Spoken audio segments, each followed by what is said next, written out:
Buenos días, esta es la evidencia 1 de la materia de antropología, semestre 4. Mi nombre es Diego Arturo Díaz Lara. Para iniciar, definamos qué es la antropología. La antropología es el estudio de la humanidad, de los pueblos antiguos y modernos y de sus estilos de vida. Para entender este concepto es necesario que contextualicemos un poco tanto su origen como su evolución. Dicho con otras palabras, nos ubicaremos en hechos importantes que ayudaron a esta ciencia que se conformara. La antropología como ciencia tiene 4 subdisciplinas. Antropología física estudia las características físicas de los humanos a través de los restos fósiles encontrados y de los rasgos distintivos de los grupos contemporáneos. Podemos reconocer aquí la primatología, paleontología humana, antropología forense y genética de la población.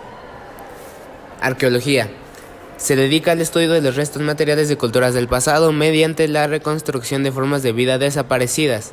Busca conocer el entorno ecológico y causas que propiciaron su desaparición. Entre las ramas está la arqueología histórica e industrial. Lingüística antropológica estudia la diversidad de lenguas habladas por los grupos humanos existentes. Intenta reconstruir la historia de su origen, así como el papel de la relación entre la lengua y el desarrollo de los grupos que la hablan. Las ramas en las que se subdivide esta vertiente incluyen lingüística histórica, descriptiva y sociolingüística. Finalmente, la antropología cultural, también conocida como antropología social, se refiere al análisis y descripción de las culturas tanto del pasado como de grupos humanos de la época actual. Aquí se incluyen la antropología aplicada, la médica, la urbana, la del desarrollo, antropología de la religión y antropología política e indigenismo, entre otras. La antropología tiene 6 teorías. Como primera, el particularismo histórico surge como una reacción a las ideas evolucionistas predominantes, aduciendo que se basaban en evidencias empíricas insuficientes. Se propone, en lugar de esforzarse por establecer etapas generales, poner énfasis en los aspectos particulares de la historia singular de las culturas estudiadas, es decir, cada cultura o sociedad es resultado de su propio proceso histórico, en el cual la suma de los aspectos que le han ido construyendo con el paso del tiempo da como resultado las características que le componen en el presente. 2. Difusionismo. También surge como reacción al evolucionismo y plantea que las culturas adoptaron sus elementos por imitación. Se descarta la creación independiente y en este sentido, las culturas más antiguas son los centros de origen desde los cuales, a través del tiempo, se han transmitido o difundido las técnicas y conocimientos. Por ejemplo, la cultura egipcia es uno de los centros difusores. Los mexicas e incas toman de ellos sus conocimientos. 3. Funcionalismo.